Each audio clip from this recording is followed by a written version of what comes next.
All, this is Dr. Mobeen Sayed from drbeen.com. Welcome to our favorite day today for our open forum.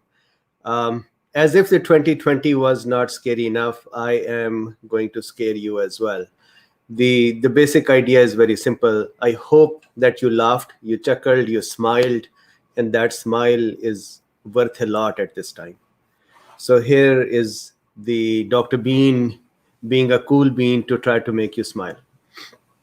All right, so welcome, Carolyn. Let us start our discussion. Let me share my screen. And we will go from here. So I'm happy that you like it. And somebody had asked yesterday that they wanted to see Luffy as well. So here is Luffy once more. Luffy.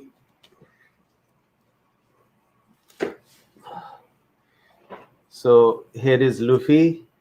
And somebody had said that Luffy is probably hungry when he is when he's meowing a lot.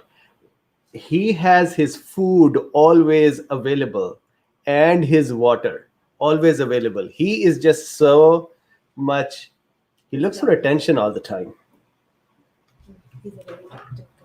Yeah, he is a very talkative cat and he's very attention-seeking cat.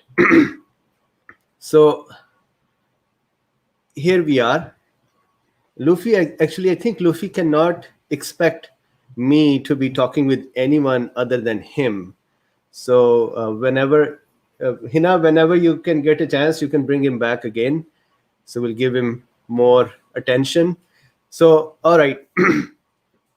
Let us start our discussion. What does he? He was playing. No, all right. I think that is it for the Luffy. So now he's going to go and play. All right. So let's start our discussion.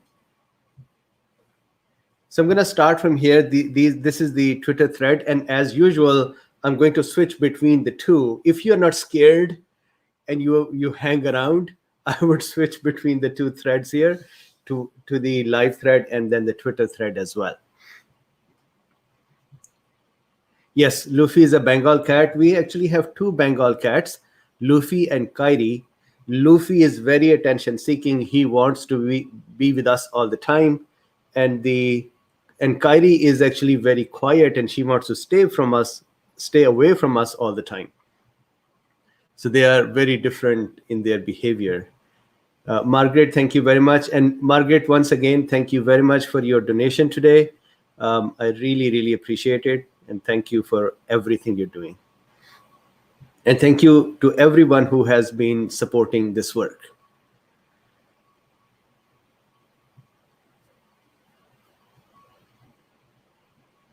So let's start from here. Jeremy says, Dr. Bean, do you think there is a foul play concerning the approval of drugs that have received premature press and acceptance over those drugs that have been proven to be better and safe? Absolutely. And Jeremy, not only that, what I am seeing is that there is a difference between doctors who are saying that we are seeing drugs working versus the PR wings of various big pharma companies who are saying our drug works and they have connections and they have influences and they are getting away with their drugs getting approved and they are getting money. And the effect is not that great.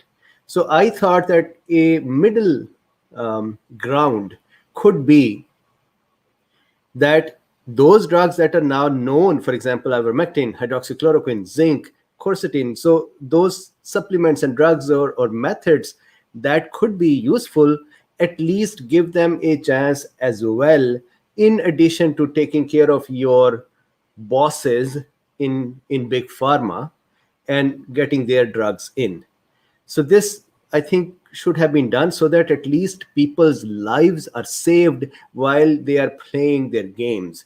But I don't think that they really care for the lives. They are caring more for the for the monetary aspects and contact aspects and connections aspect. And so that is disappointing, that is unfortunate, and that is really that is terrible because people are dying. So with this, let us start. So I hope I'm scaring you today. And with this scare, let's start a discussion. So the very first thing here, the question is, please discuss the efficacy of ivermectin versus hydroxychloroquine. And with this little mustache, sometimes I'm able to not speak correctly, so my apologies. I already have an accent and then mustache on top of it. Is ivermectin slightly more effective overall? So this is a good question, BA. The problem is that I do not really have a comparative study available. I can say this, that in my own experience, whenever I have given ivermectin, I see a rapid improvement in patient with lesser side effects. While with the hydroxychloroquine, there can be sometimes side effects, and I do not see that fast of a response. So they both work, but if you give me a choice to say choose one, I will choose ivermectin. The second thing that is interesting is that ivermectin in prophylaxis, ivermectin during the disease, ivermectin at a later stage of the disease as well. In all of those phases, ivermectin does seem to be working very well.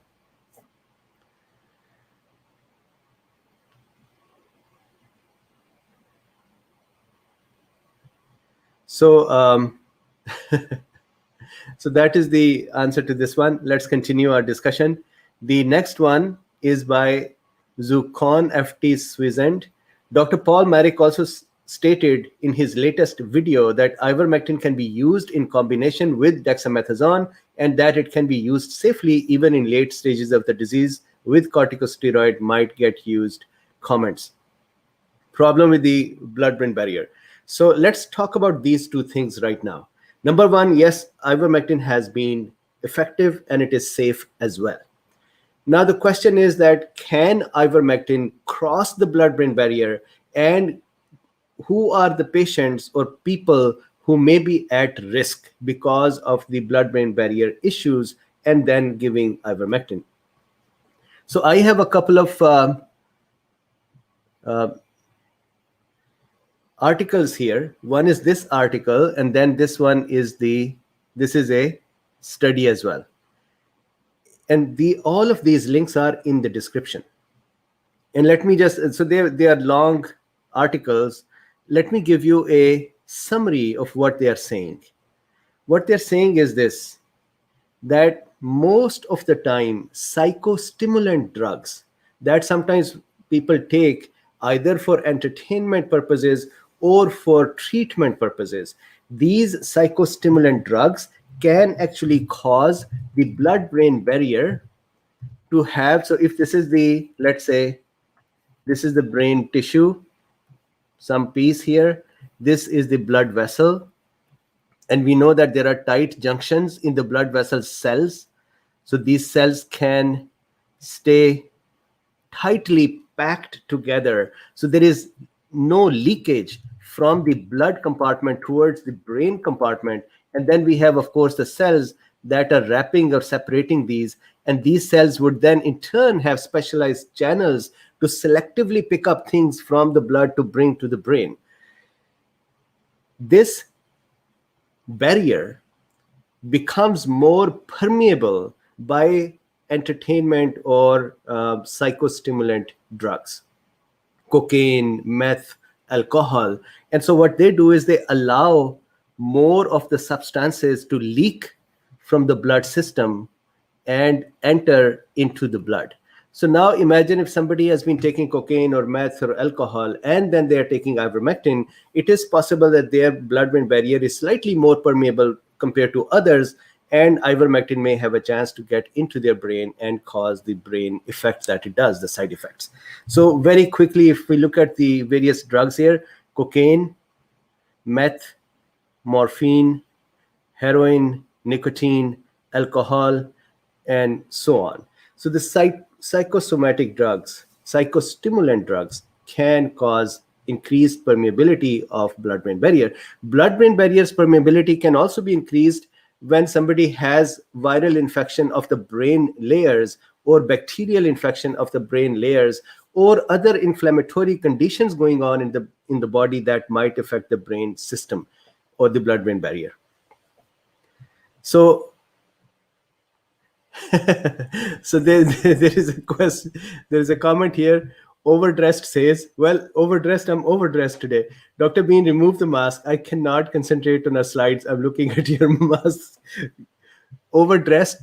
Look, just look at the screen. Don't look at me. So so this is the response to the question that can ivermectin be unsafe in some situations? So yes, of course it is unsafe in pregnant women, it is unsafe in lactating women, it is unsafe in small children, and then anybody who has meningitis going on, and then anybody who is on psychostimulant drugs. So that is what is this answer to this question. So then Vic RV says, how do I look actually? Do I look actually more handsome than usual today? Vic RV, please review which medications when taken in combination with ivermectin can result in neurological side effects due to ivermectin crossing blood-brain barrier. So that is the answer I just did. So then is Hello Sunny. Hi, Dr. Bean. Can you please share your view with this paper about bromhexine from Hornick et al. Suggesting COVID does not need TMPRSS2. So this is an interesting one that I had not seen before. And I looked into it a little bit more thoroughly today. So 1 second. Let me actually open up the study. Here, this is the study. It is, I believe, a preprint at this time. In this study, what they're saying is the following. They are saying, and again, link in the description. They are saying that the TMPRSS2, remember we have been talking about it this way, that a cell has ACE2 receptor on it, correct? Plus with the ACE2 receptor stands TMPRSS2 with a scissor in its hand. Let's say this is a scissor, and it is all sitting here ready to receive the virus itself and then kind of prime its spike protein so that the spike protein can easily connect with the ACE2. What they found was, and remember we also have talked about Camostat mesylate, Bromhexine, and there are some other substances as well, or molecules as well, that can block the TMPRSS2. The researchers have found that this would only be useful when the amount of TMPRSS2 is less and when the amount of ACE2 is less.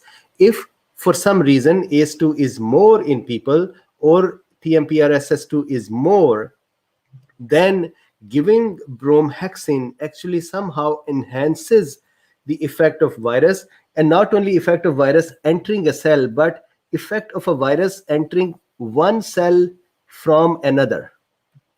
So this fusion of the virus coming out of one cell and entering directly to the adjacent cell, this fusion is actually somehow enhanced by bromhexine and reduced by Camostat mesylate. So exact mechanism is not known. They feel it is something to do with the concentration. So this kind of is in line with my research on bromhexine, that I have been trying to figure out a lot, that when is it possible, that where are the studies that show it is effective, and many studies have not yet shown it to be that effective. So maybe, remember in one of my last discussion as well, I said that I'm still surprised at the bromhexine, that it is not doing what it should have been doing, at least from the mechanism's point of view.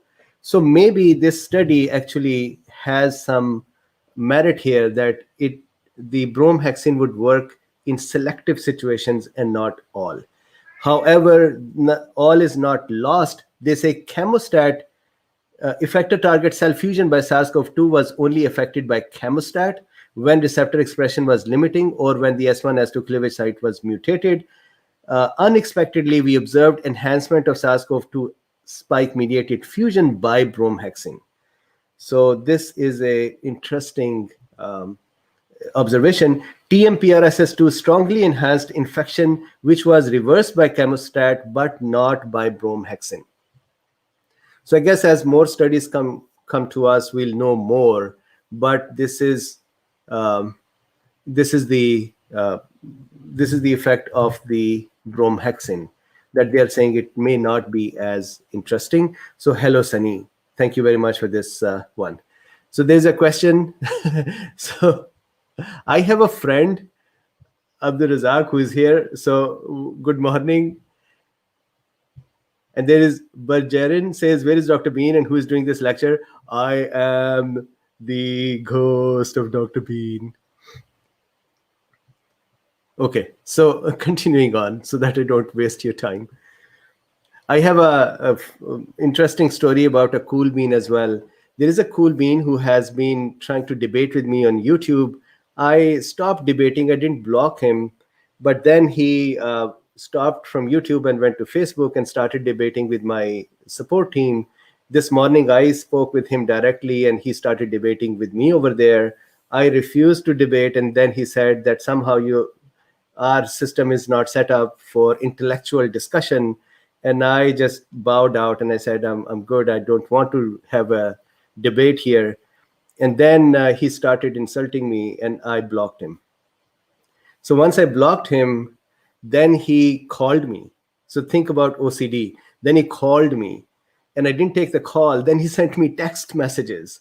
And so he's still chasing me, and I am not willing to have a heated exchange. My job at this time is to bring information to us. And if there are things that are not correct or that are contradictory to our current science, then we can all look at that together instead of me individually debating with folks. Anyways, back here. Vic RV. Interesting side note. So let's go here first. Katie Valia them. Or does, so I did not see the first part of it, or does ranitidine has any antiviral effect of its own, like famotidine is believed to have, as shown in recent studies? So this was a question that appeared again and again. So let me explain this one. The question is, and you would see some more questions related to this, and those questions are, if for the viral helicase, remember we talked about ranitidine and the virus helicase, that kind of allows the unwinding of the RNA templates that are being formed. And that helicase has zinc in it. And then that zinc is replaced by ranitidine. It is replaced by bismuth. And that makes the helicase useless, and that reduces the viral replication. So there have been many questions that, number one, should we take zinc or not, because zinc is used inside the helicase of the virus? And secondly, can bismuth alone be sufficient to go and replace the zinc inside the helicase? The answer to both of those is the following. No, we should continue to take zinc, because zinc is necessary alone as a virus replication disruptor. It disrupts the RDRP enzyme, so we should take it. The helicase would only work when RDRP has done its function and produced the templates that helicase would need to unwind. So if RDRP itself is disrupted by zinc, then helicase is just, the crane is just sitting on a side saying, okay, give me some work to do, and we are not giving it work to do. So if it has zinc, doesn't matter. So the first thing is, don't stop taking zinc, because zinc is still stopping the RDRP. Secondly, can bismuth alone kind of replace the zinc inside the helicase or not? I am not sure. I do not know that ranitidine itself is a molecule that comes in and helps exchange or replace the zinc with bismuth, or it is just the presence of the bismuth inside the cell that would help the zinc to be replaced. I am not sure about that mechanism. So I would say that ranitidine is what is in the study, and we should just bank on ranitidine as is in the study. until somebody else does a study to say bismuth alone can do this as well. There was another question that was that is ranitidine a zinc ionophore? So no, it is not a zinc ionophore. It does not do anything to zinc. It just helps replace the zinc in the helicase of the virus enzyme with bismuth. That makes the helicase less useful, and that reduces the viral replication.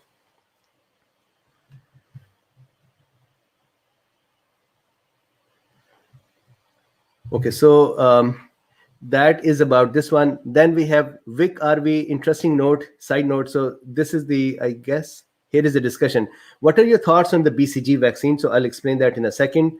Then Vic RV also says, interesting side note, Fauci recently quoted impending COVID vaccines are expected to prevent symptoms, not the virus.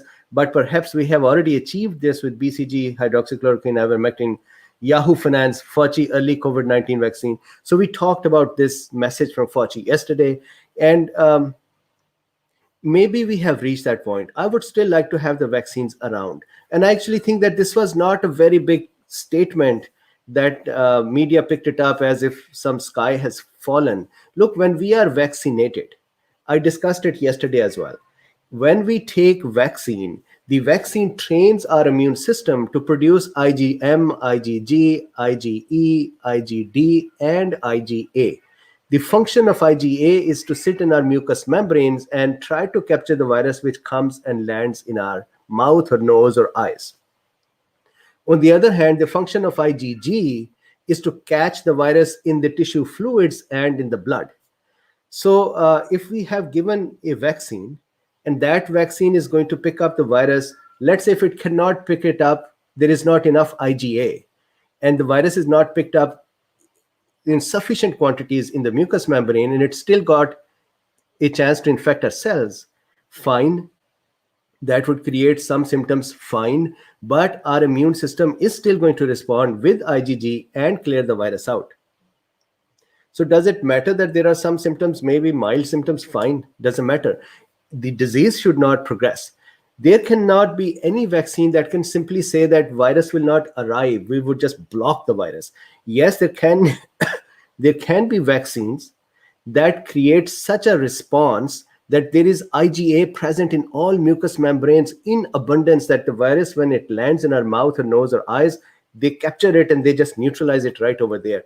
Maybe the initial vaccines that are being tested at this time, they cannot be given in high enough doses to produce enough IgA to cause mucous membrane and mucus to be saturated enough to catch the virus, all of it. So that is fine if we have slight symptoms.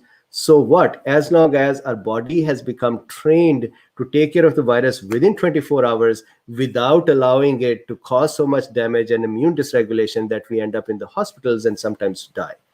So not a big deal here. Now with the BCG vaccine. So BCG vaccine is another situation like Bromhexine. And there are many questions here today about the BCG vaccine. I have the various studies open here as well about the BCG vaccine and their behavior.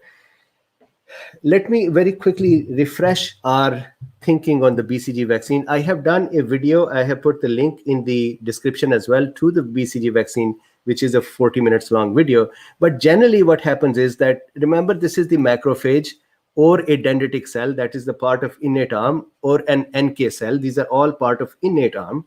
Then we know that there are cells that are part of adaptive arm, either towards the T helper 2 pathway or T helper 1 pathway, correct? We know this mechanism. BCG vaccine is supposed to enhance the innate arm's memory. This is called trained memory. Trained memory. This trained memory is different from the memory cells here. Their mechanisms are different for these guys. BCG vaccine is supposed to enhance this area, but still the various studies that have been going on the BCG vaccines, they have not come back with a very successful result to say it works. So in theory, BCG vaccine can improve our innate arm, but so far against SARS-CoV-2, there is no study that has come back and said this is great. Now, in the same vein, I also want to show you this study that is also tweeted to me um, in this thread here. That is, so I'll see it. Maybe it will be somewhere over here. No. So that is a study from India where they said that when they administered BCG vaccine, they saw that the innate arm cells, they improved in number and function. So I think that that is fair. BCG vaccine does have that effect.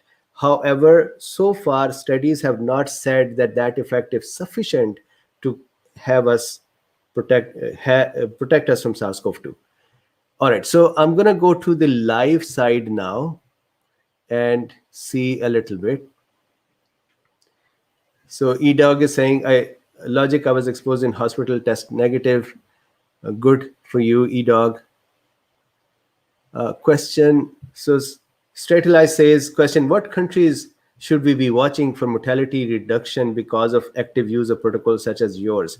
So Bangladesh is doing very good with ivermectin. Of course, ivermectin is being done in Malaysia as well. Pakistan did ivermectin as well. I think some parts of India are using ivermectin as well, not broadly. Then I do not know if European countries are using ivermectin or not. Of course, the original study came from Australia, but look at these countries to see how they are working with ivermectin. But in general, the hydroxychloroquine and other protocols, many countries are actually using it.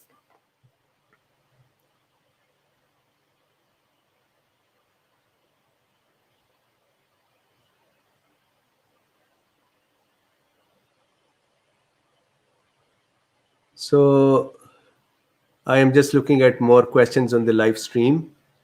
I hope I'm not scaring you away today.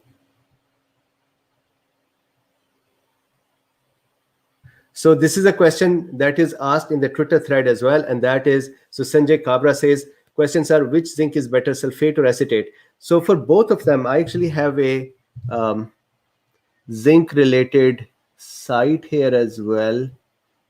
I believe this one here. No, not this one. One second.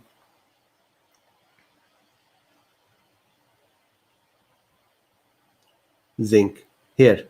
So if you see here, zinc preparations come in many ways. For example, here is zinc gluconate or zinc acetate or sulfate or picolinate and so on. They have slight differences from each other. Their bioavailabilities can be different, but they all have elemental zinc in them. So the important thing for you is to figure out that if you're going to take 50 milligram elemental zinc daily, then whatever you are buying, gluconate or acetate or sulfate, look at their label to see what is the elemental zinc's quantity in them. So that is what is more important. Preparation can have slight differences, but elemental zinc is something that you should look for. So good question, Sanjay.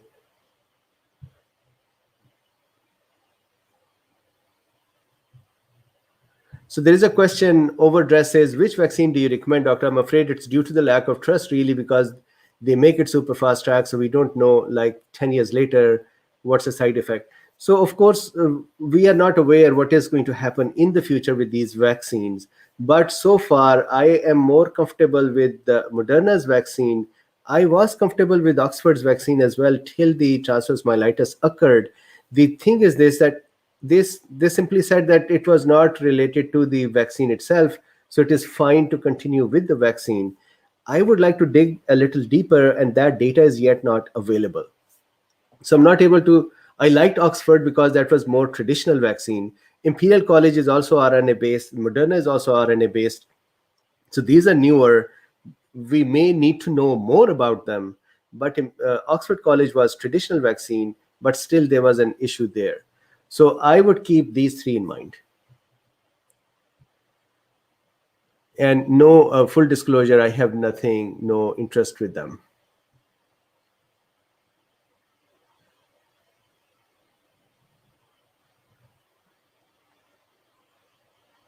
So there is a comment, not a question, by believe someone. I mean, I watch everything about COVID-19 for months, but I'm kind of depressed about the whole thing because about half the population won't even do the simple things. Of course, the very first thing is to have masks, personal hygiene, gargles, social distancing, hand washing, eating healthy, exercising, relaxing. These are the important things to do before other things come in. Straight says, look, Dr. Bean has Dr. Fauci as a guest tonight, dressed in black right behind him. Okay, so continuing on, let's see if there is another question before I go back here. Nabu has a question. There is a study on nasal spray of ivermectin in pig and found to have higher concentration in lung. So Nabu, this question has been asked many times in the Twitter thread as well. So yes, ivermectin study with the nasal sprays and the inhaled ivermectin have been out there. The question that I have yet not been able to answer is this. If the coronavirus becomes systemic, that is what happens in most of the people who start having ARDS and then septic shocks. If it has become systemic and the immune dysregulation has started, so the virus has spread more, will the nasal or inhaled ivermectin sufficient to then penetrate in the surrounding tissues as well? I would say that if there is an issue with some blood-brain barrier being compromised and you don't want to give systemic ivermectin, that is oral, then inhaled may be better because the systemic penetration may not be that much. On the other hand, if those kind of effects are not a concern, then oral ivermectin, I would prefer that. So good question, Nabu.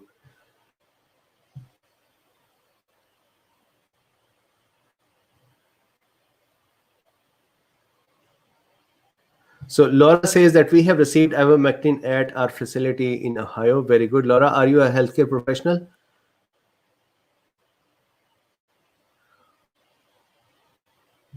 So very good question. Bergerin says, question, should children use masks? Very, very good question. If you look at children themselves, they are affected less. They mostly are asymptomatic as well, and they recover much better as well. So from a child's own perspective, if they are not wearing a mask, they can still, majority of them can get away with just getting the virus and getting out of it. The problem is that when a child would catch it, will they give it to others? So as a precaution, if they can use a mask, it is a good habit to have it so that they don't catch it, they don't give it to others. So both ways is fine, but I would prefer a mask.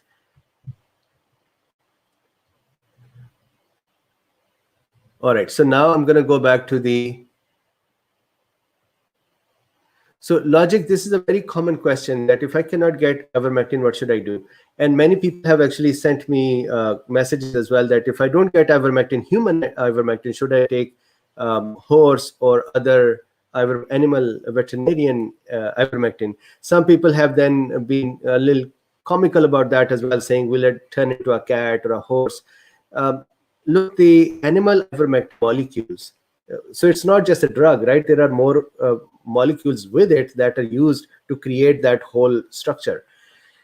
Those molecules are not tested on humans. So what are they going to go do when we eat them? So ivermectin may be ivermectin for us, but those extra molecules that are present in those pastes, how is our body going to react to them? How is the ivermectin going to be released from them? Will we become overdosed or underdosed, or the extra molecules are going to cause allergic reactions in us? Those things are not known. So because they're not tested, I cannot say that use them. But if the ivermectin is not available, then the hydroxychloroquine, I would prefer ivermectin. I don't see a replacement for ivermectin other than all those supplements and things that we have been doing together. So going back to the Twitter thread, curious about your thoughts on the structural basis for potent neutralizing SARS-CoV-2 antibody. So here is the study, I believe here. This one, structural basis for potent neutralization of SARS-CoV-2 and role of antibody affinity maturation. So this is actually a very simple thing that we have been doing, we've been talking about for some time. I'm just going to add affinity maturation to this process as well. So let's look at it, what this study is saying. What they're saying is the following. They are saying that from a patient, they extracted an antibody from that patient's plasma.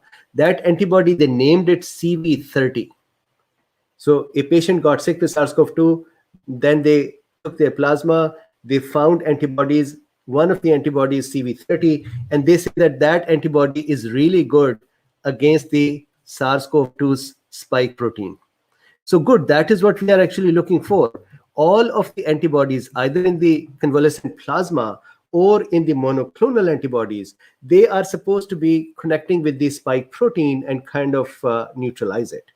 So they say that CV30 has been a very good neutralizer of this SARS-CoV-2 spike protein. So perfectly fine. That is what all other companies are doing as well. So if somebody's plasma has it, it is good, because anybody who has become recovered, they would have either a strong innate arm or the strong cytotoxic arm, or cells that have made neutralizing antibodies, and they would have potent neutralizing antibodies. That is how they came out of the viral infection. Now, can these antibodies be rebuilt and used? Yeah, that is what happens in monoclonal antibodies. And then there is another thing over here that was interesting when I was reading this. Check this out, that when you send me links, I actually have to go over them and I read them. So here, in conclusion, our structure indicates that potent neutralizing antibodies against SARS-CoV-2 bind the receptor binding motif of the RBD. So we over here, the cool beans, we already know that. Overlapping the ACE2 binding site. So absolutely. So once the antibodies or the monoclonal or antibodies, once they have connected with the spike protein, then that spike protein cannot connect with the ACE2 receptor, and that is how the neutralization occurs. But recognize residues that are specific for SARS-CoV-2 only, thus explaining the lack of cross. So what they're saying is that this antibody only connects with SARS-CoV-2 spike protein and not with the SARS-CoV spike protein. That is fine. They both have different structures on them. So good, it is a good antibody, and we should actually then copy this antibody and make monoclonal antibodies. That is what antibody manufacturers actually do. So Baby Justice, this is a good one, thank you. Then is the Andre Watson. So methylene blue, and yes, take methylene blue. No, please don't take methylene blue. So methylene blue seems to inhibit the SARS-CoV-2 infection. Methylene blue has been used a lot in medicine. We use it for staining. It gives a blue color. Methylene blue has been given IV to patients as well. However, methylene blue can actually cause serious serotonin toxicity. So if you are taking any serotonin related medicines and you take on top of it the methylene blue, there can be serious toxicity and serious side effects. So methylene blue causes the release of serotonin. So if I show you over here, methylene blue. So methylene blue can be actually used orally or IV, and it can be used in all of, especially it is used in methemoglobinemia, a condition with the hemoglobin saturation of oxygen. But please see the side effects over here. And infused, hold on here.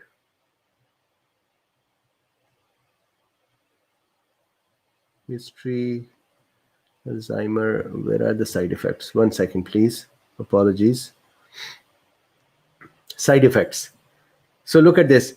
If infused intravenously at doses exceeding 5 milligram per kilogram, may precipitate serious serotonin toxicity, and serotonin syndrome would occur. And many patients who have been using selective serotonin reuptake inhibitors, which actually increase the serotonin as well. This is for psychological issues. Some people take these, and if they take methylene blue as well, there can be serious side effects. So please don't take methylene blue.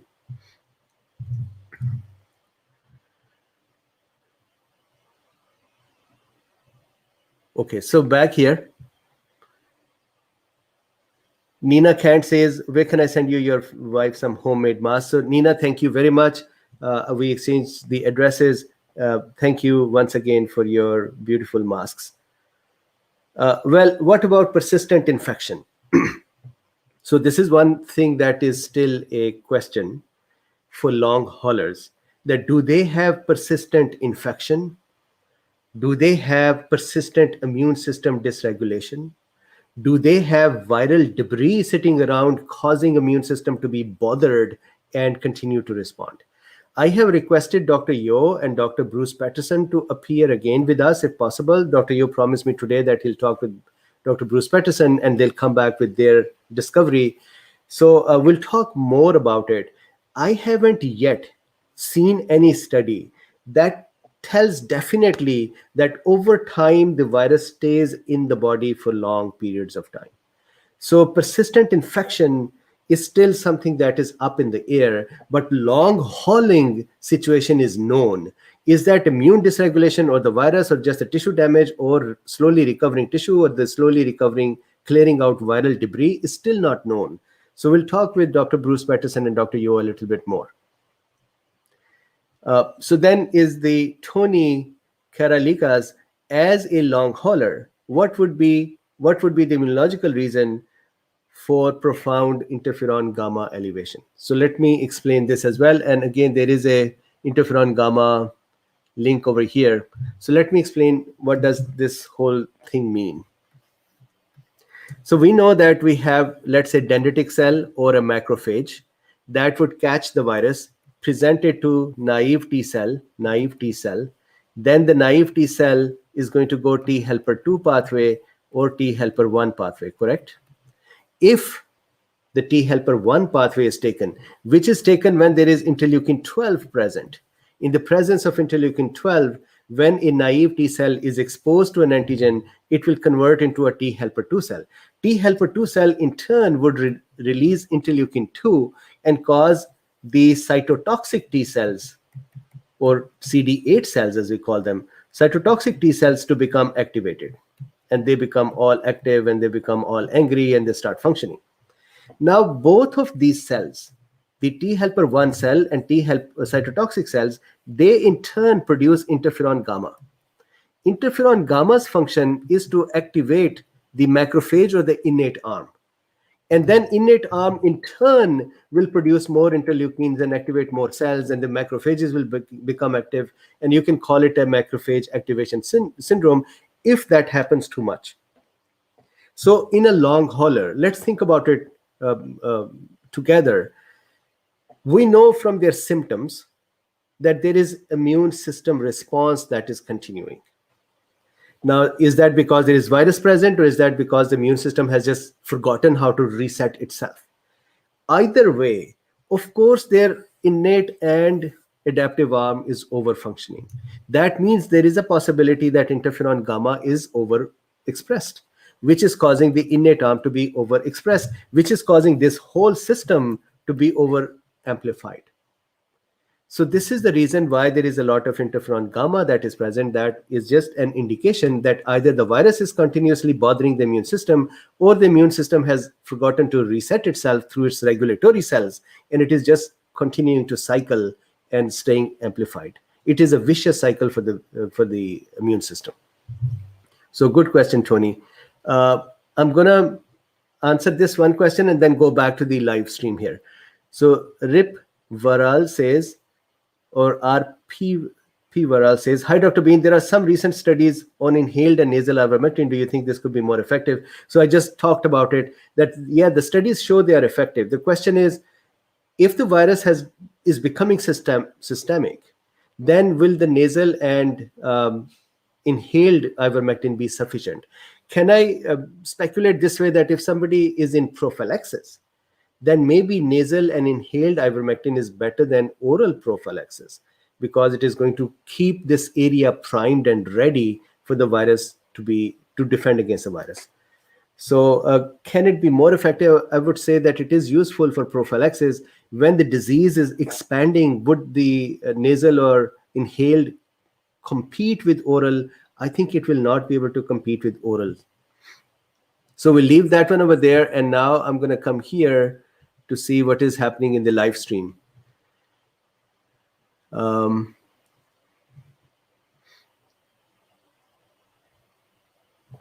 So question. So the Dion Ind Oni Question: do you have information about monolaurin supplement for COVID? No, I do not. It is possible, the one and only. So your name is the one and only. I could not read it first. Is it possible if you can send me some link that I can look at? It's a mass. You are correct, Denise. This is a mass cell activation syndrome. Any other question?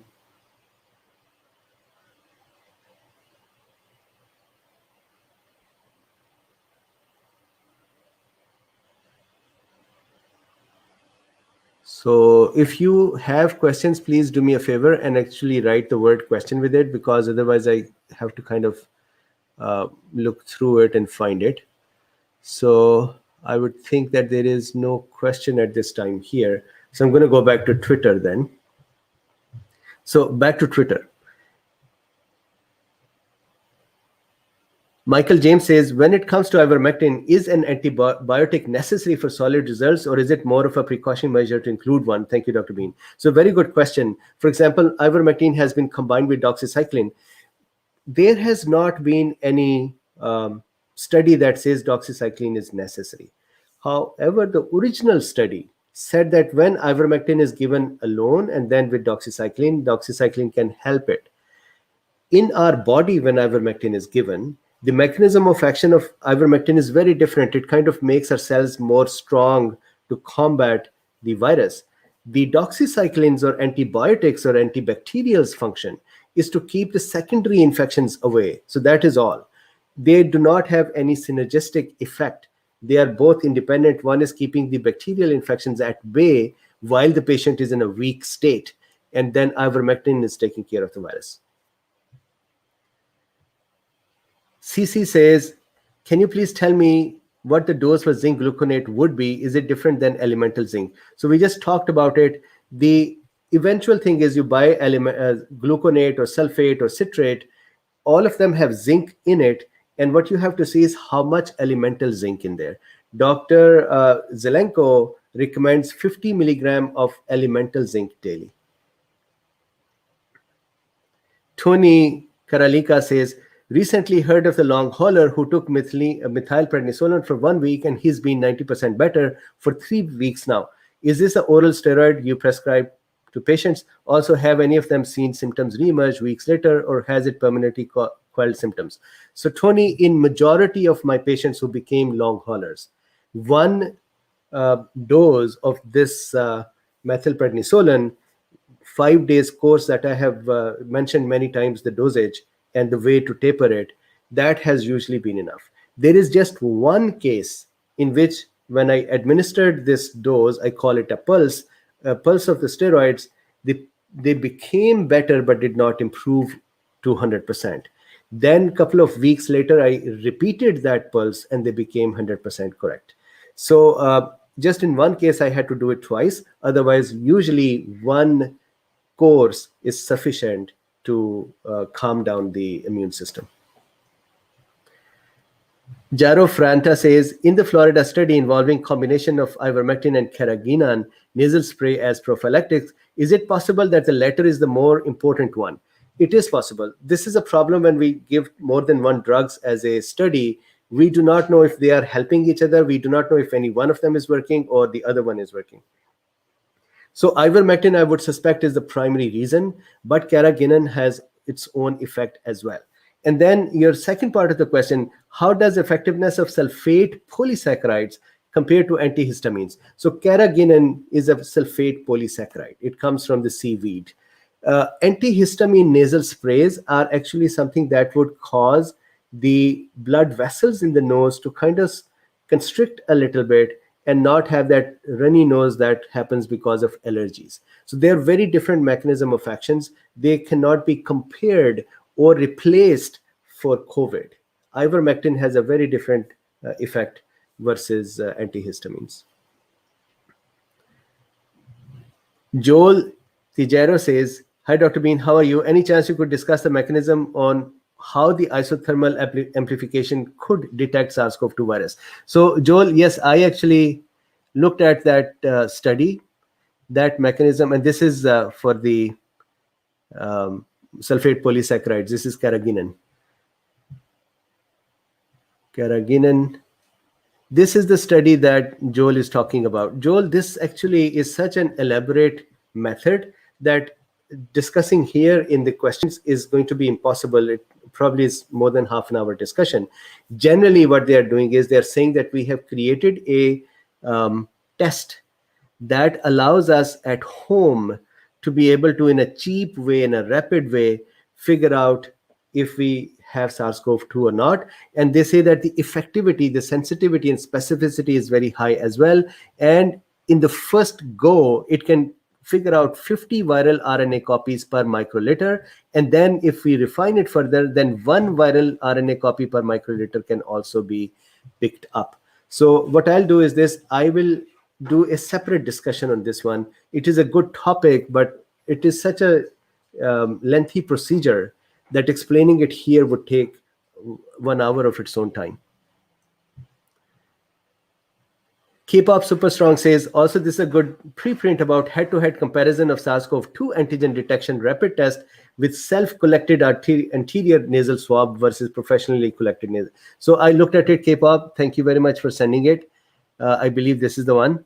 And again, what I'll do is this: I'll combine this topic with the thermal amplification topic and kind of do them together. But again, what they're saying over here is that there is the self-collection of the nasal swab versus professional swab with this test is actually almost as sensitive and specific as the professional test. So this can actually get us closer to home-based tests. So K-pop Super Strong, thank you very much for sending it in. I would do a separate study as well.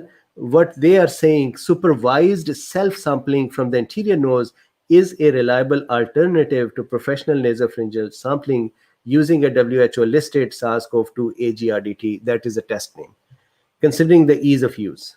Self-sampling and potentially patient self-testing at home may be future use case.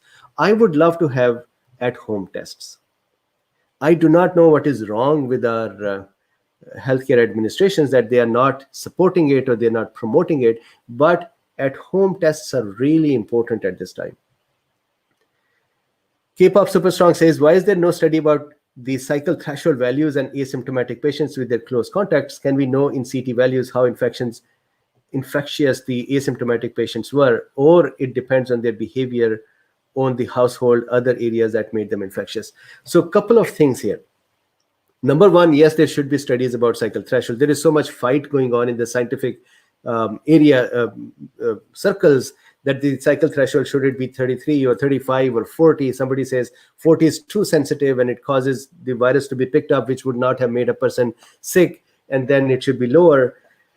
The interesting thing is that if you are, for example, wearing a mask and you are exposed to a smaller viral load, then your body is able to handle that virus fast enough and with more success, and the symptoms will be less.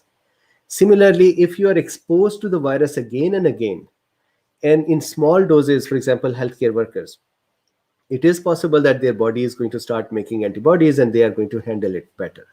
Similarly, those people who are at home taking care of their patients, it is also possible that they would develop some immunity or they'll become sick. Plus, K-pop Super Strong, one important thing is that we are seeing that asymptomatic outcome is not just because of the viral load, it is also because of the person's immune system. Children respond better with innate arm and they stay asymptomatic. There are people who respond with T helper 1 part and they also stay majority asymptomatic. Those people who are responding with antibodies, they are becoming more dysregulated or have more symptoms. So I think it is immune system's behavior as well, in addition to the test that what are they detecting. Zukun FT Swizend says, Dr. Sayyed, thank you so much for answering our questions. You're amazing. Thank you very much. You're most welcome. I'm going to go back to the live for a second and see if there are any questions. So we have a question from 1x2. Question, alternative names for ivermectin. I know about stromectol. So 1x2, I think this really depends upon which country you are in. I would simply Google it and see that ivermectin preparations, and you would see a lot of various drug names. What I'll do is I'll try to do some Googling as well and share some of the names, but that is an easier way as well. Gonzalo Lima. Question: do you think that the vaccine will totally protect us or just lower symptoms? Depends what protection means. If we are saying that the protection is I don't get any symptoms, then I think the vaccines, the way the current vaccines are being tested, probably the doses are a little lower. So, plus we have never been exposed to the virus before. So it is possible that we get some symptoms. I think protection is that we do not become aggravated. We do not end up in the hospitals. We do not end up on the ventilators. We do not die. That is the protection definition for me. Small cold like symptom is fine. So I think that vaccines will help us, will stop us from ending up in severe situations. And then maybe we would develop small cold like symptoms, and that is fine.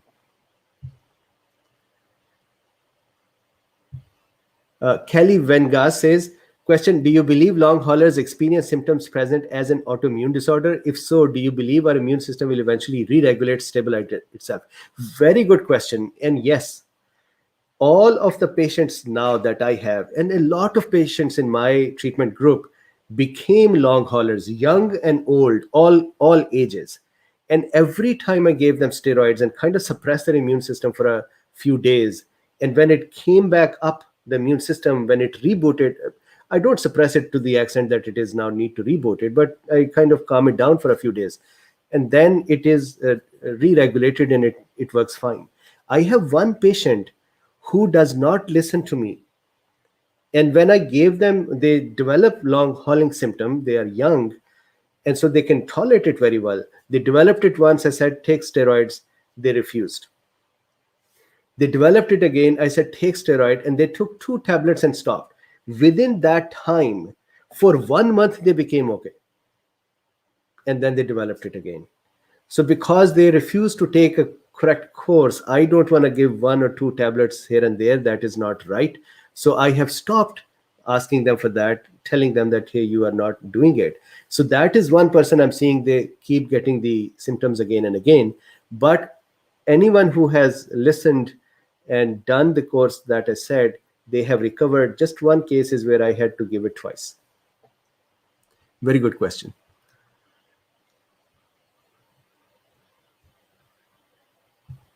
Bergerin says, how much does seasonality affect COVID? So Bergerin, this is a very, very interesting question. And I have been looking at it from March onwards. There are some studies from China that saw that in the cold areas, the COVID-19 was more severe compared to the warmer areas. And then there are studies that show it the other way around as well. So I think that there is no good answer for that yet. And my suspicion is that the reason is that we were all empty vessels for this virus.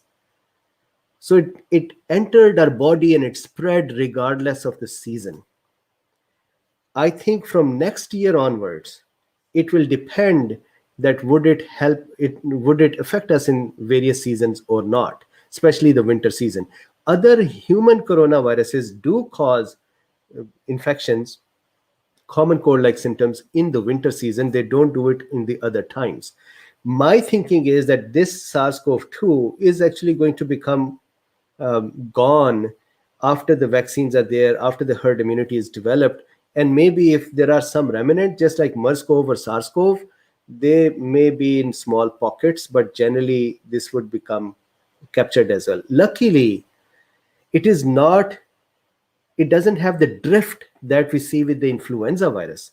So for influenza virus, we have to prepare ourselves every year because it keeps drifting its antigens.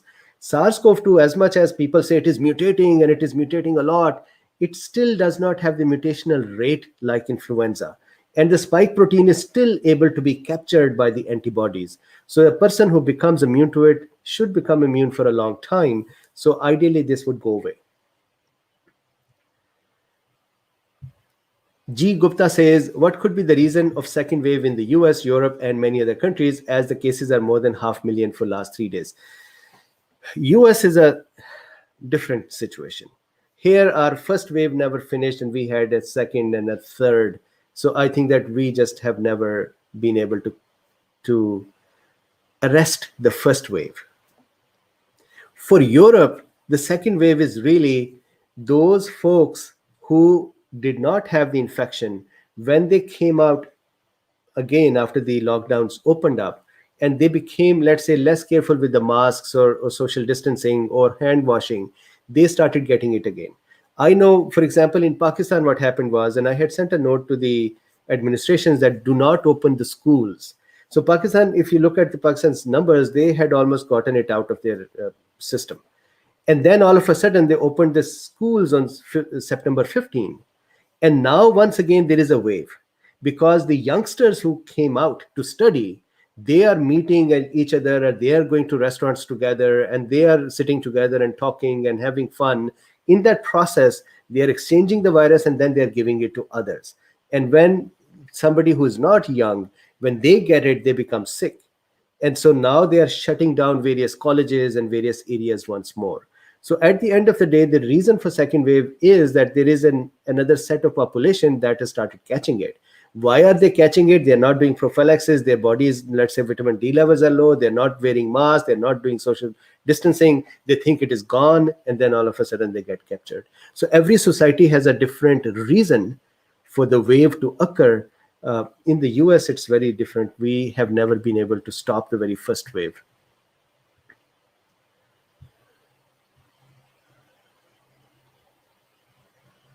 So there is a question. Carolyn has a question. Could the vasoconstriction effect of antihistamine help keep the virus from getting into the bloodstream? No. Carolyn, the virus actually enters the cells, the tissue cells. From there, when it damages them, then it kind of goes into the blood as well, but it actually travels with the tissue and lymphatics. So it doesn't care if the vessel is constricted or not.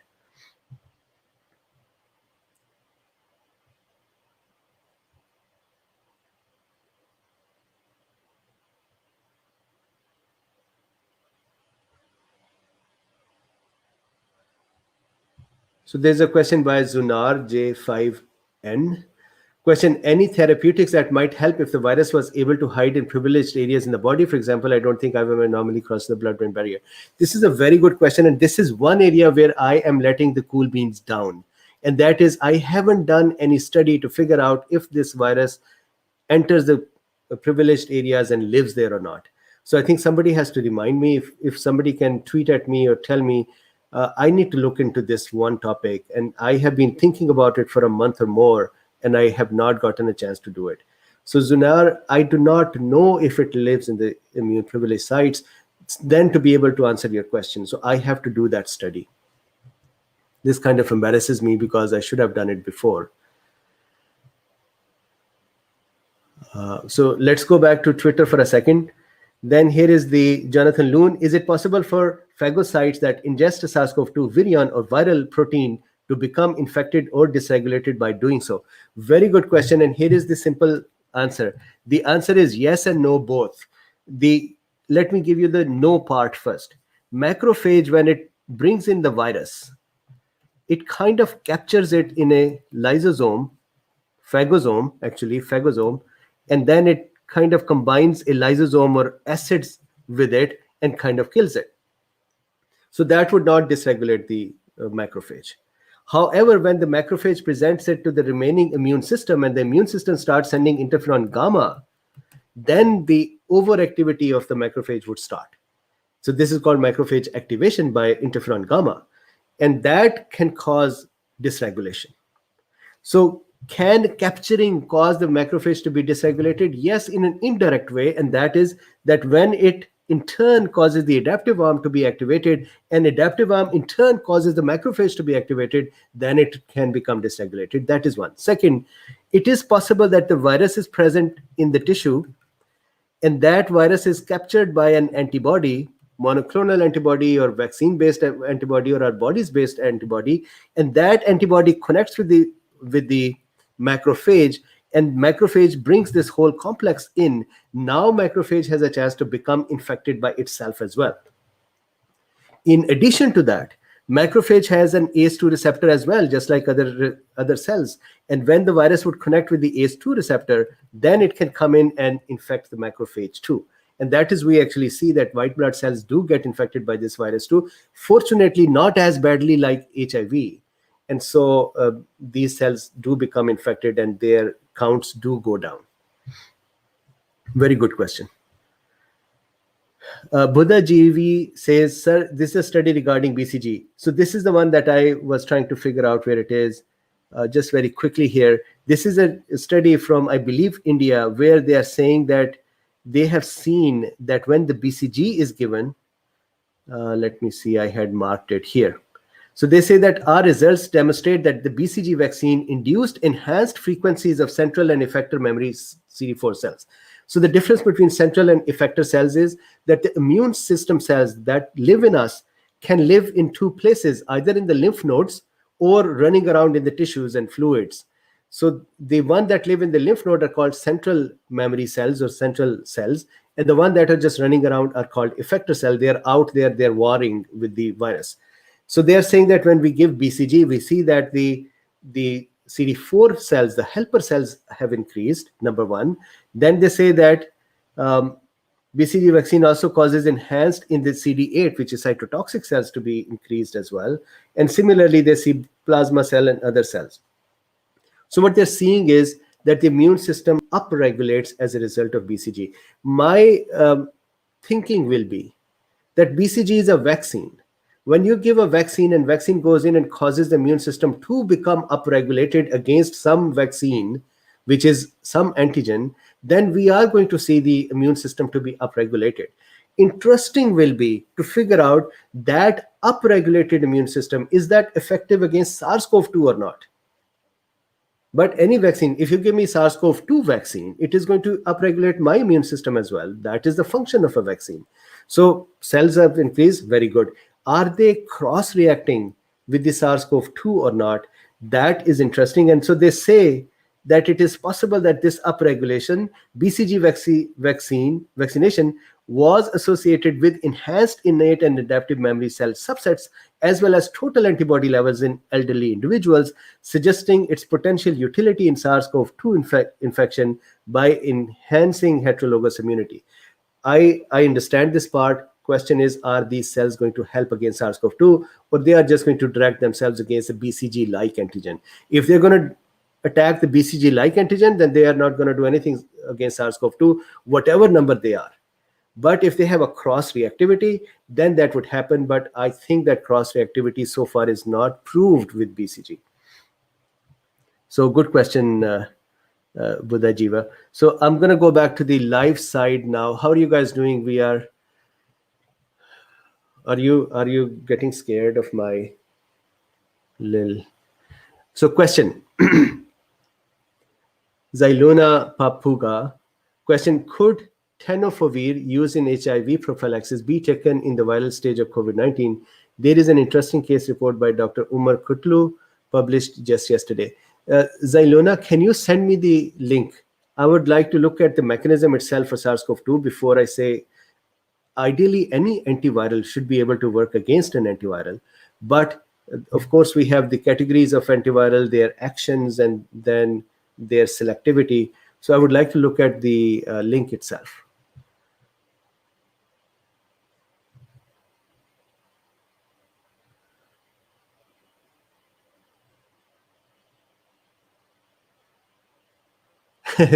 Margaret says, you look just right, Dr. Bean, sir. Thank you very much, Margaret. So back here to the Twitter, RM says, any idea why food, particularly high-calorie carb, triggers cardiac and respiratory, amongst other symptoms in long haulers, macrophage activation syndrome? So very, very good question. I think we discussed this last time as well. Carbohydrates especially, it's not about the high calorie. It is really any food that causes extra oxidants to be produced, reactive oxygen species to be produced, that causes extra activity in mitochondria and in cell to make ATP, which carbohydrates are the main factor. These cause production of so much reactive oxygen species that causes inflammation. So the carbs are pro-inflammatory just because they have a lots of energy and they drive our cells to do a lot of function.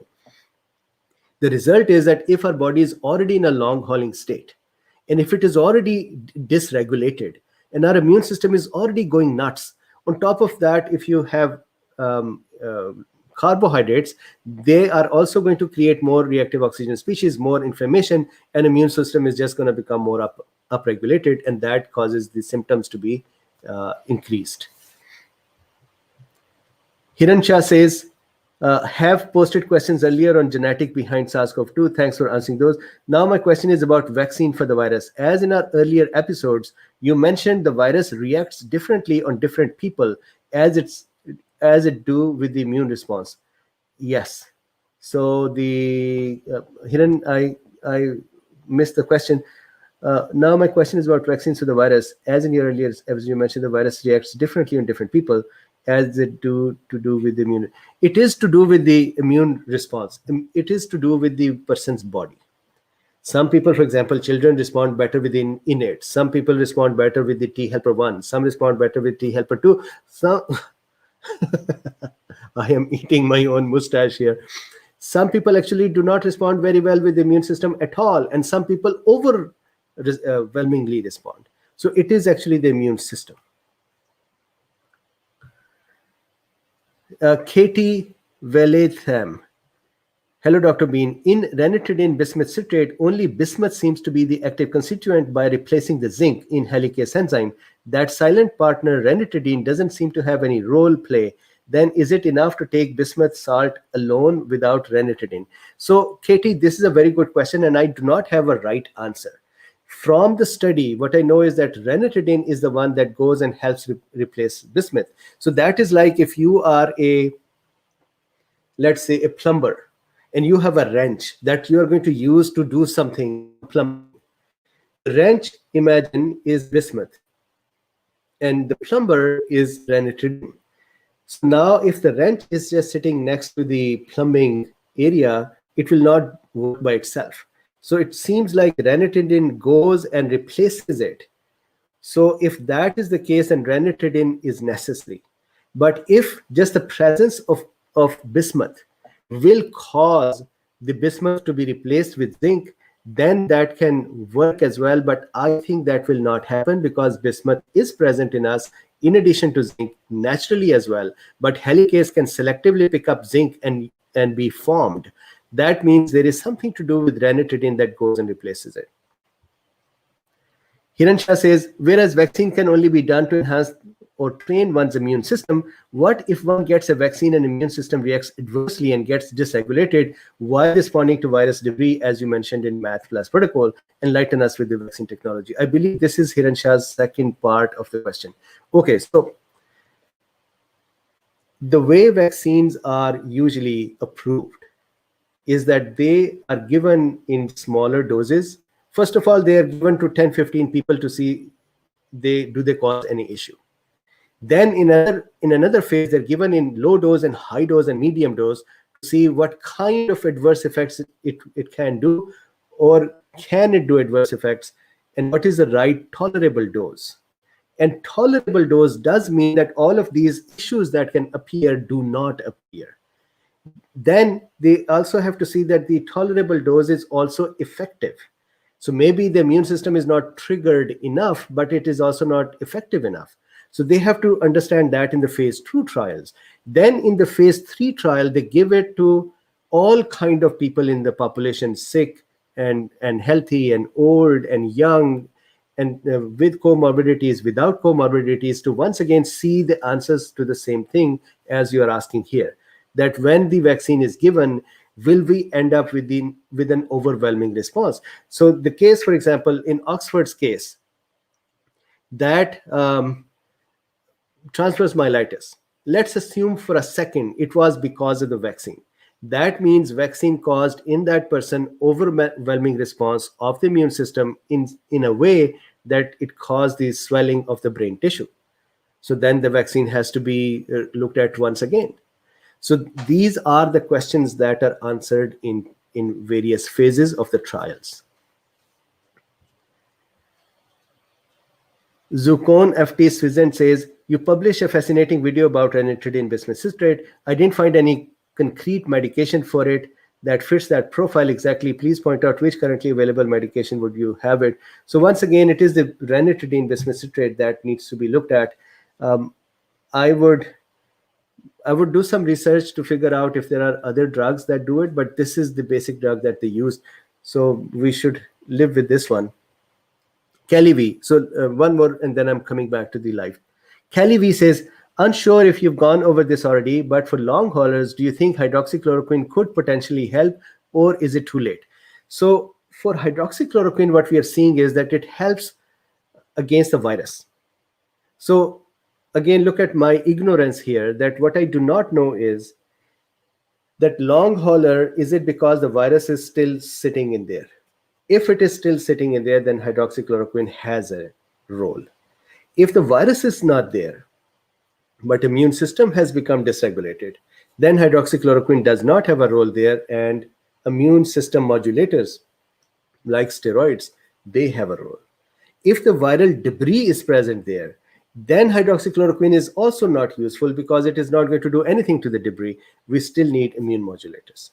So the area where I'm uneducated is, can a long hauler still be carrying the virus with them? And I have to do some research on that.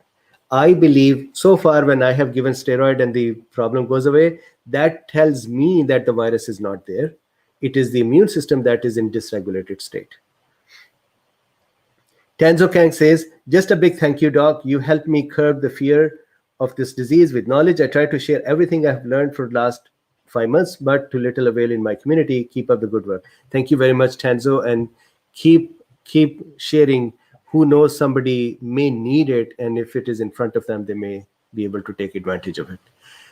There's a question from Bergerin. Do you think mortality will increase as we come into winter due to lower exposure of sun rays? Very good question.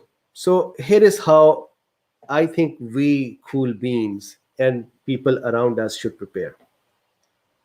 In one way, this winter should actually be less harmful because we are more careful for the respiratory infections. We are wearing masks, we are social distancing, we are cleaning our hands, we are doing gargles, we are taking prophylactics. So generally, we should be in a stronger, better situation, and the winter should be less harmful in general for us. If that is the case, then we will be coughing less, then we will be sneezing less, and then we will be transmitting less. So winter should be milder if we are sticking to these methods.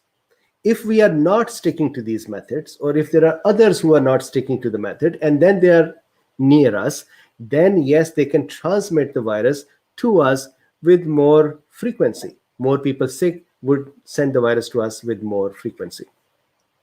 So the question that mortality will increase as we come into winter due to lower exposure of sun rays, that is more towards the vitamin D. So again, I'll go back to Cool Bean saying that if we keep our vitamin D levels up, and then if we keep our methods up, then ideally it should not happen. But in general public, yes, there is a risk. There are two basic risks. Number one, because of other common cold infections, we are going to be coughing and sneezing more. And if we catch the virus, we will be transmitting it much more. And secondly, because of low sun rays, our vitamin D levels are going to go down, and that is going to cause extra exposure. So this is a good question.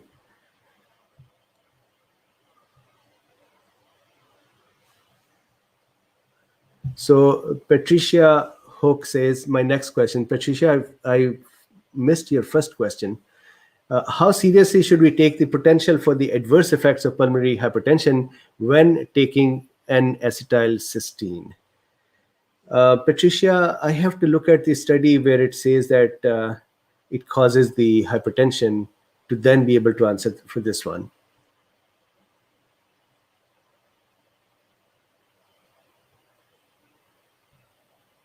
So for the long hauler, somebody has written here, Pat Resney, maybe NSE and glutathione. For long haulers, the best is steroids. If they cannot get it, then the omega-3, then melatonin, or other anti-inflammatory, antioxidant type things will help as well, plus the massages that we had talked about. These are the massages, that study that I discussed, which caused this specific cool bean that I discussed, who has been bugging me since the morning, which made him upset with me.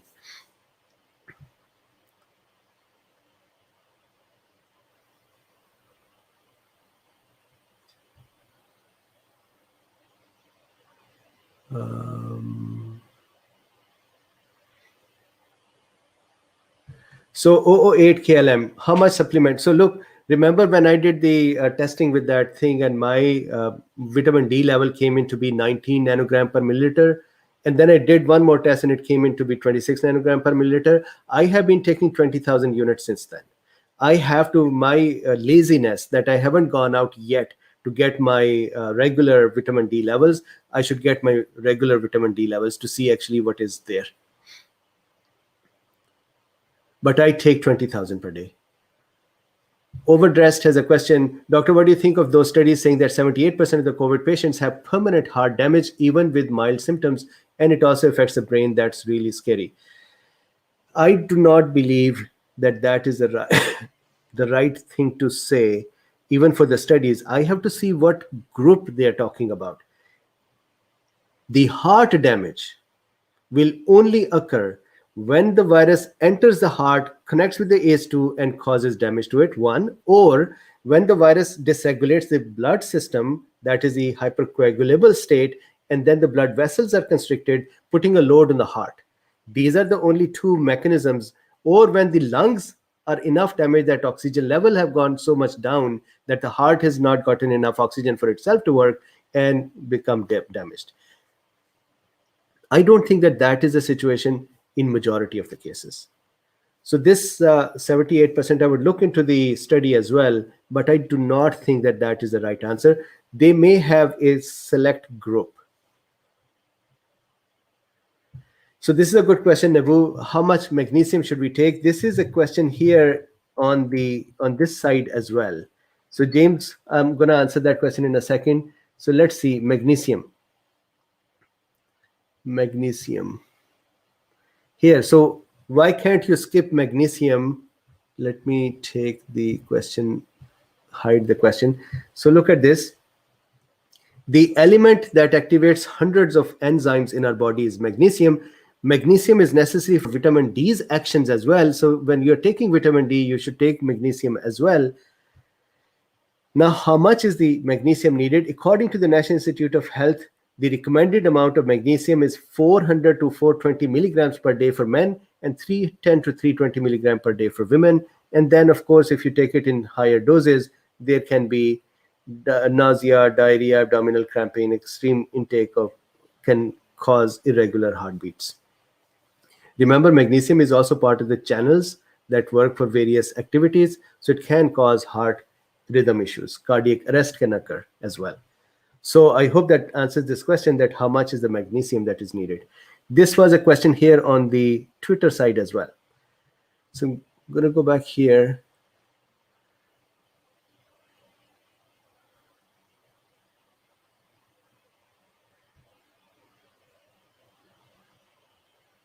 So Louis says, why 20,000? So Louis, the history is that I had been taking 5,000 per day, and somehow the test showed me to be very low.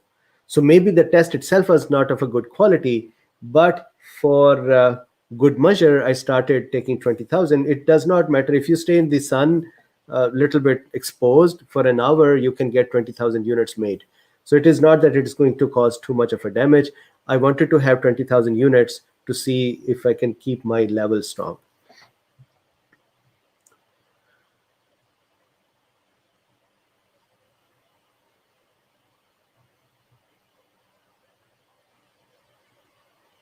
So Barbara says, it is my clinical impression that the stalker is in need of psychiatric help. Naturally, I cannot diagnose that. Absolutely. Absolutely. I have been, there is a lot that first, I had actually not blocked them, but they just thought I blocked them because I could not comment somewhere. And then they started a Facebook thread with me to say, you have blocked me. I'm very upset with you. And I said, I have not blocked you. And then they said, I sent you some donation. I want my donation back because you are not agreeing with me. And I said, you can take your donation back, but sending me donation does not mean that I would now agree with you. And so then that just kept becoming bad. The person started insulting me, and I said, you know what, I cannot continue with you. So then I had to block them because they started asking me, don't freak out, and why are you doing this? So once I blocked them, then they called me and left me a message. And when I did not respond, then they started sending me text messages. And so I think the story is still continuing, but then finally they started saying that I'm a low IQ person and I do not have the wherewithal to have a discussion with them. And I said, you know what, thank you, you are better, I cannot. Okay, back here. James Kelly, breaking news on the Math Plus protocols. Recent studies in Brazil and Peru have been analyzed and convinced that Math Plus team to now embrace ivermectin. As they point out, it is showing effectiveness. Absolutely, James. Ivermectin has been such a gem at this time. Cindy Glasgow, would combo of an H1 and H2 blocker reduce the cytokine storm phase of COVID-19? Could it make the viral stage milder or more tolerable? Would it be contraindicated? It works for MCAS, not MCAD. H1 and H2 blockers have actually no effect on cytokine storm. Famotidine, somehow by an unknown mechanism, has an effect on the cytokine storm. So what does that molecule exactly do? We do not know. So it is not the H1 or H2 blocking effect that is helping. It is that molecule has some magic in it that is helping, and we do not know what that magic is yet. So because of that, the other blockers are not going to be useful.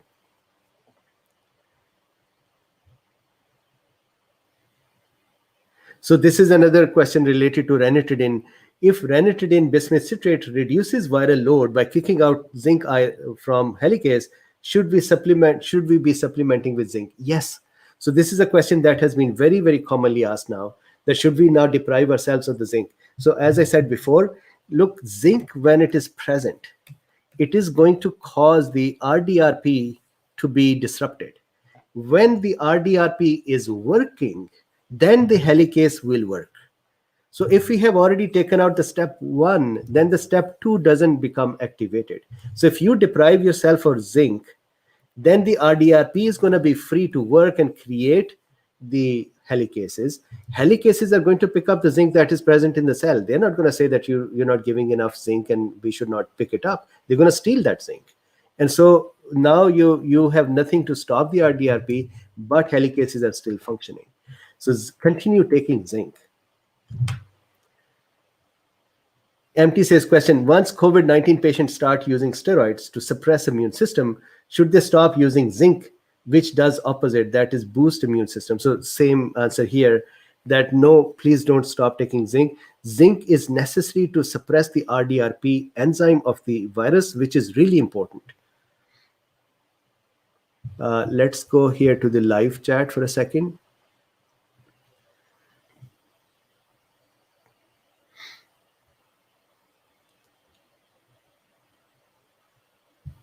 So Bergerin says that why is SARS-CoV-2 viral load higher in males than females? It is actually not true that the viral load is higher or no. Because look, let's say I am standing here and a female is standing here and somebody coughs towards us or sneezes or talks or laughs. We both are going to get equal amount of virus. So the virus load is going to be equally distributed, or will both be exposed equally. The thing is this, that women are lucky that their immune system, you know that allergies are most commonly in women. Headache is more common in women as well. Allergies more common in women means that their immune system has a tendency to fight better, fight more overwhelmingly. So maybe the reason that women become half the time sick than men is because I had discussed that about 3 months ago. Maybe it is the hygiene. Women tend to be more healthy. These are the studies. They tend to be more clean. They tend to wash their hands more compared to men. Similarly, women have a better immune system as well compared to men. And so there are unknown factors too, because of which women become less affected by this virus compared to men half the time. They are affected half. But that is not because their viral load is less, it is just their behavior and their immune system responds better.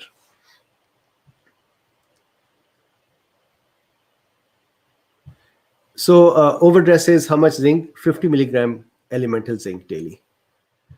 1x2 says, Doctor, are you more optimistic or less optimistic about things than you were 3 months ago? I am more optimistic.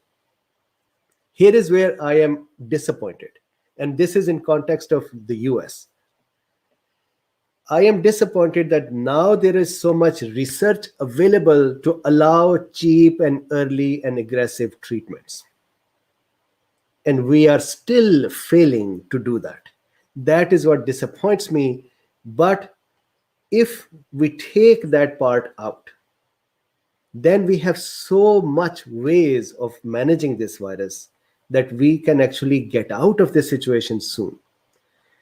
I am, for example, you may have seen that I have asked many times to the cool beans that, hey, how are you doing? And the reason is that I am curious to see that after all this knowledge and exploration and understanding and the prophylaxis, how are we doing as a group?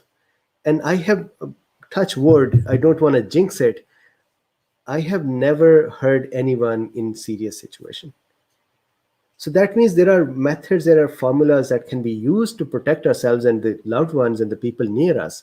So because of that, I am more hopeful. Then we are continuing to march forward to even better ways of management. Hopefully vaccines will come in as well. Hopefully people will be convinced to wear masks as well. So I think we are moving towards betterment. It's just that we are, at least in the US, we are not doing the right thing at a bigger level.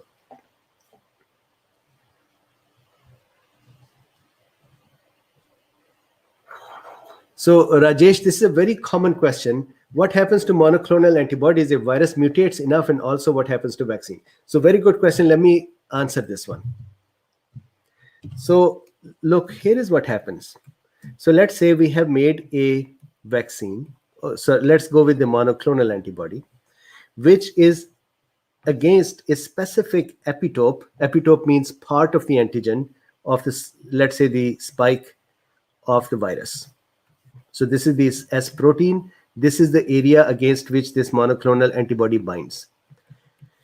If the virus mutates and this antibody cannot bind here anymore, which is called the viral escape, then of course the antibody is useless now.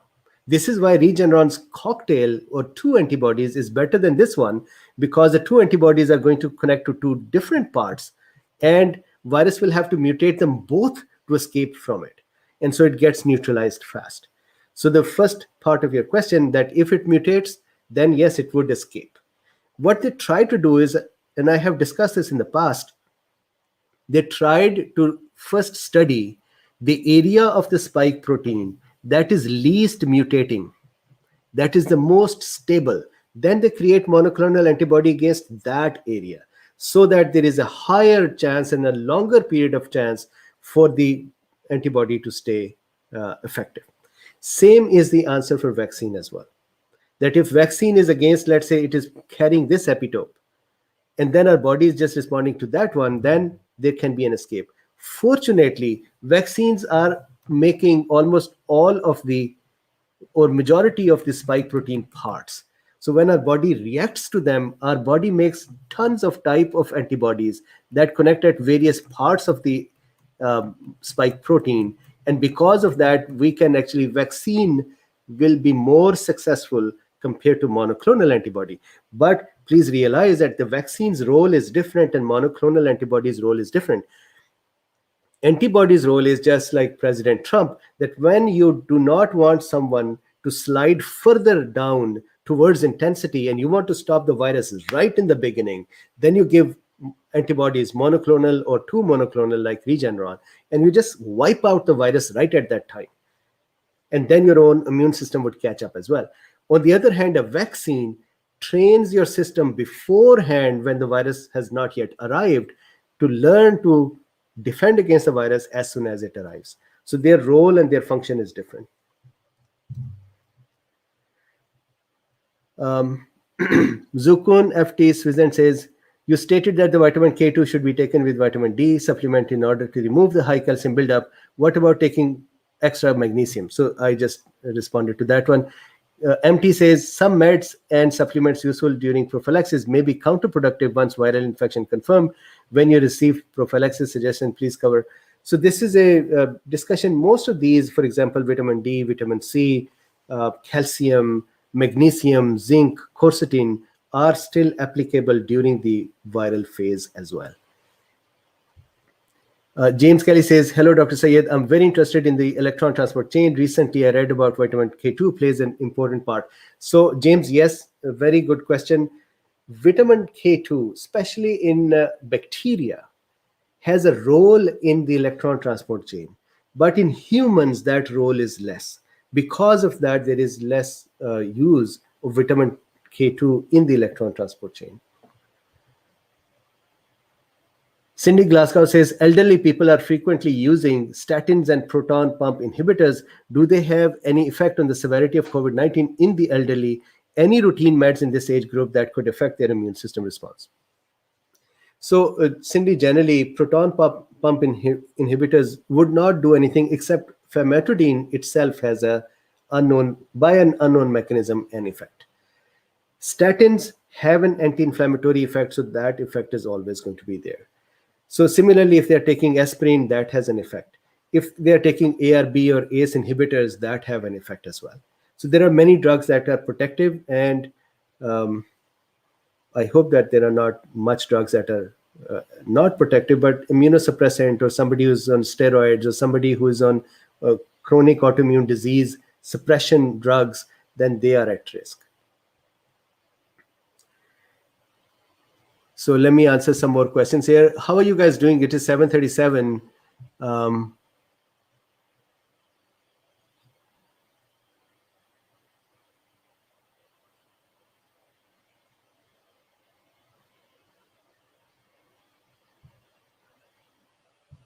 So somebody just put a spam comment in there, and I have blocked them.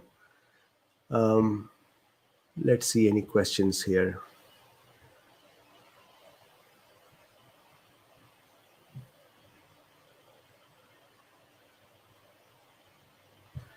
So Bergerin says, I've heard that getting antibody treatment prevents your body from making long-term immunity. No, not true.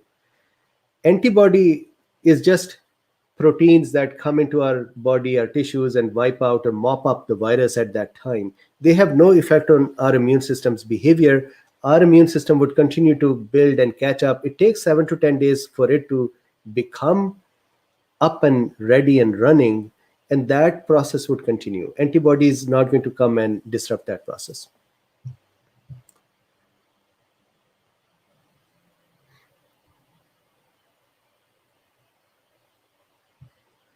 Westfield says that Trump recovered faster than any person. Yeah, that is because, one, they gave him the Regeneron's antibodies. I do not know if the remdesivir had any effect, but sure, that was the second one. And then they went to steroid as well. So they kind of suppressed the immune system, gave the antibodies to mop up the virus, and then they were happy. This is what should happen to everyone. Right in the beginning, give this drugs and done.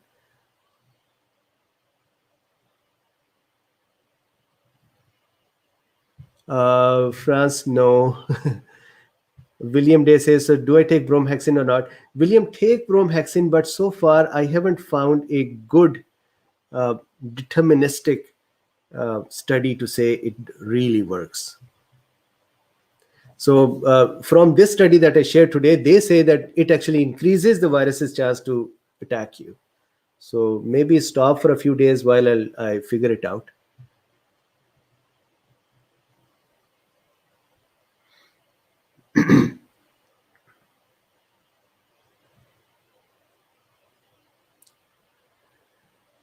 So Sipil Steve says that any thought on the isolation of the elderly population and allowing herd immunity to take place like Sweden. So Sweden did very well in that way, but they had given up they damaged the elderly population early on. They took a lot of damage right in the beginning, and then they started going on a good path. So if we can excuse me, If we can prevent that, then it is possible that herd immunity can develop. But I am very apprehensive of opening up people to exposure, because there are youngsters as well that overwhelmingly respond and become a victim. So I would rather take vaccine and control it more. I would rather have masks and reduce the viral load and let people develop immunity compared to just opening up. That is just me being a doctor. I cannot just say, let's expose people.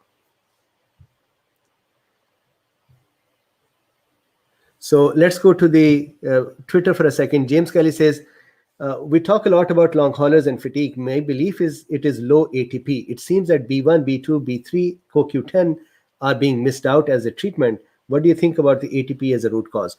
It is entirely possible. Look, one of the symptoms of the long hauling is fatigue. And fatigue can appear from many reasons. One of the reasons is, of course, lack of energy, which is lack of ATP. So absolutely correct that these supplements would help. That is one. Secondly, fatigue also appears because of the lack of hydration or lack of nutritional substances that are easily processed and used.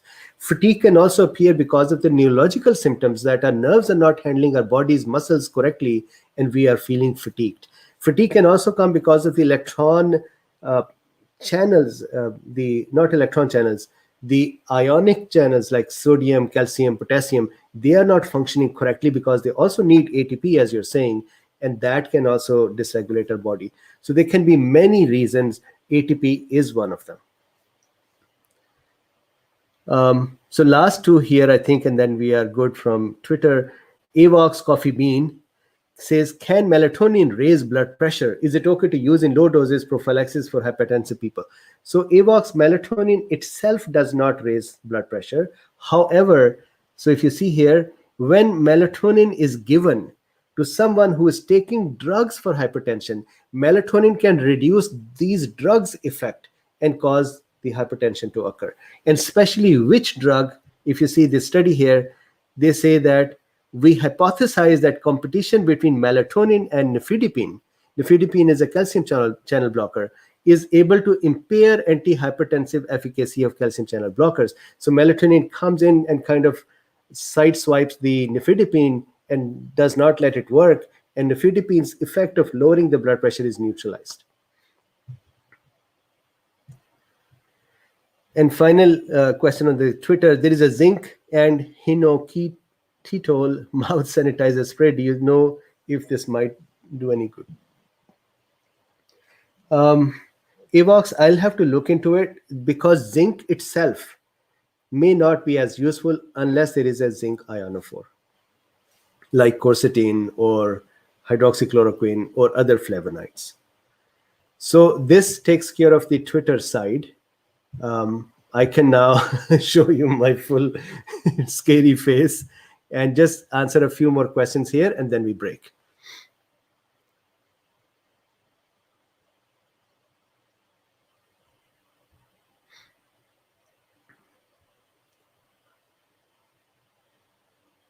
So Lynn says, have you already addressed the Great Barrington Declaration?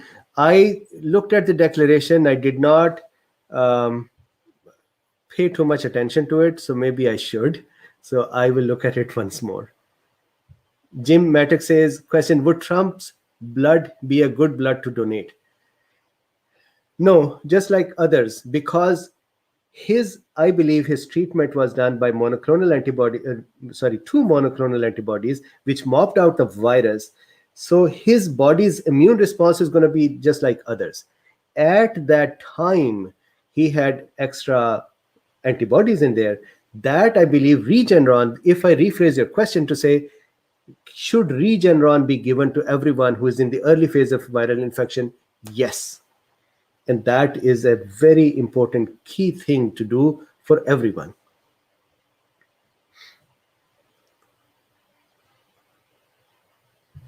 008 KLM, absolutely. Lack of energy from lower O2. The question is that do long hauler still have pulmonary damage? So there are long haulers that have damage, and there are long haulers who do not have damage. They were just recovered, but now their immune system is dysregulated.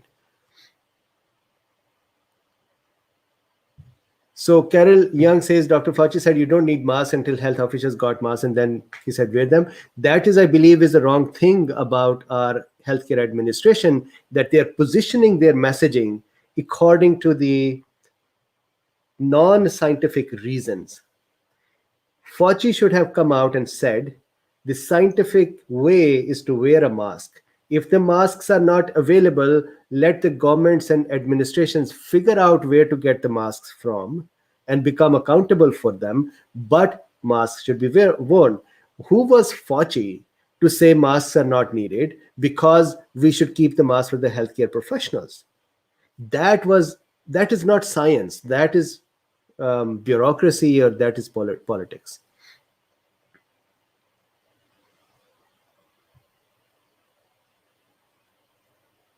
Embal says perhaps they need a 500 vitamin D pill to make it profitable for a doctor to recommend it. Absolutely.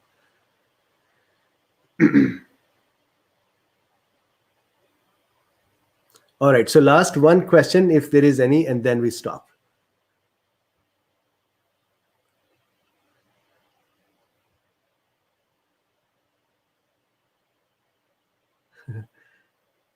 So there is a question by Bad Karma. Best form of thiamine to combat immune system dysfunction, benfotiamine. Benfotiamine is better. Benfotiamine is actually better. I remember that study. Happy Halloween to everyone. So thank you very much for everyone. Please like, subscribe, and share. There is a donation link in the description. If you would like to support my work, please donate. And I would see you tomorrow. Stay happy and stay healthy. Bye-bye.